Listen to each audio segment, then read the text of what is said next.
city of kings and queens, where the finest Zimbabwean women come from. Bulawayo, a colorful city, the fortress of the Neboli tribe. In that city lived Zalaisa Moyo, the single father of Namalanga and Dumisani.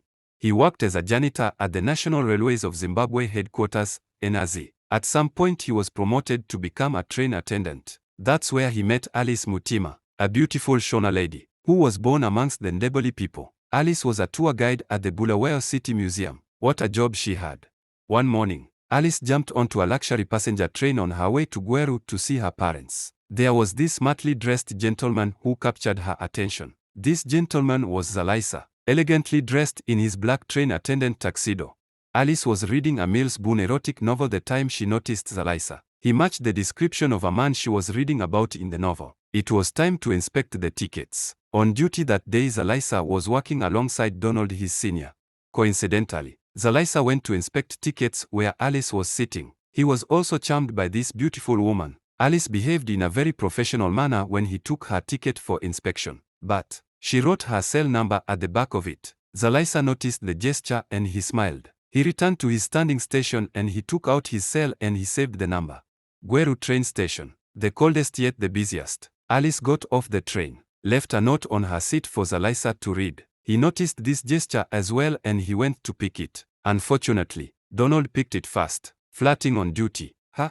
Donald questioned Zalaisa. No, not really, he replied with fear. It's fine, my guy, Donald responded whilst smiling. This made Zalaisa's heart settle and he got the note from Donald. The funny part is, Donald was observing each and every move that these two made. Hours later, at dusk, Alice was watching her favorite TV show, Our Perfect Wedding on Mzansi Magic. Her cell rang loudly as it vibrated on the table. She rushed to pick it up. She heard a soothing deep voice calmly saying hello. It was Zalaisa. She was very happy to receive a call from her train trip crush, TTC. They spent over half an hour on the phone daily and Alice would hide in the toilet at work so as to speak to Zalaisa over the phone. As time went by, their relationship developed and it became more physical. They had a number of dates in city restaurants around Bulawayo and that strengthened their relationship. Zalaisa and Alice decided to take their relationship to another level and Alice moved in with Zalaisa. They indulged sexually without any form of protection and a few months later, Alice fell pregnant. Mater Dei Hospital, the place of birth for Alice and Zalaisa's babies. The twins of different genders Namalanga and Dumisani came as blessings in their parents' lives. Namalanga was a very calm and passive baby girl who was completely the opposite of her twin Dumisani, the energetic bouncing baby boy. As time progressed, Alice started to become promiscuous and she began to cheat on Zalaisa, the hardworking family man. She started going out with her biracial workmate, Riley. Zalaisa discovered this very late and he was very disappointed to discover this heartbreaking revelation. They had a nasty brawl in front of their kids and Alice left the house leaving her 8-year-old children behind. She went to start a new life in Cape Town with her new boyfriend, Riley. This was a painful move made by Alice and it so much impact on the children. Zalaisa became a divorced single father. What a rare situation. Zalaisa pledged not to marry again in the presence of his children, in-laws and parents. He continued to raise his children on his own and he sent them to elite private schools in the country. Falcon College was one of them. It came a time when Namalanga began to show symptoms of puberty, menstrual periods to be specific. Zalaisa had to send her to his sister Bull because he couldn't stand raising an adolescent girl child. A few years later, Namalanga and Dumisani graduated from Falcon College with pleasing A-level results. Unfortunately, Namalanga was the only one who managed to get a scholarship to go to the US to study astronomy, which was her passion since childhood. Dumisani, the unfortunate twin, became so jealous and demotivated and retaliated against his father and he blamed him for not helping to go study abroad like the twin sister.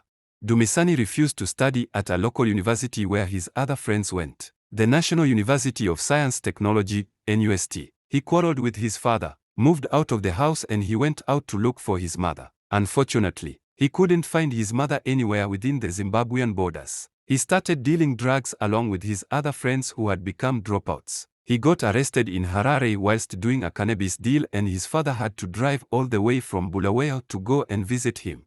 On the other side, Namalanga was doing quite well in the US, scooping all kinds of academic awards and that made his father proud. She was interviewed on CNN News for being the first foreign student from Zimbabwe to scoop all awards at Arizona University. Her mother watched the news bulletin. Her conscience started to torment her. She decided to fly back to Zimbabwe to negotiate a reconciliation deal with Zolaisa. He refused without thinking twice and he begged her to leave. She was told that Dumisani was arrested for drug trafficking and she went to visit him in prison. Dumisani didn't want to see his mother as well.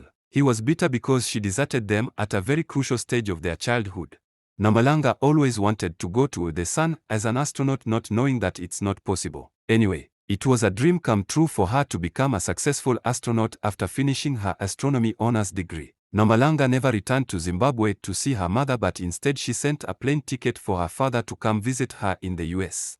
Dumisani was fortunate to be subject to parole and he was set free as a result of a presidential amnesty. He reunited with his mother and they made peace between themselves. Mother-son in Zimbabwe, father and daughter in America till the end of time. That's how it ended.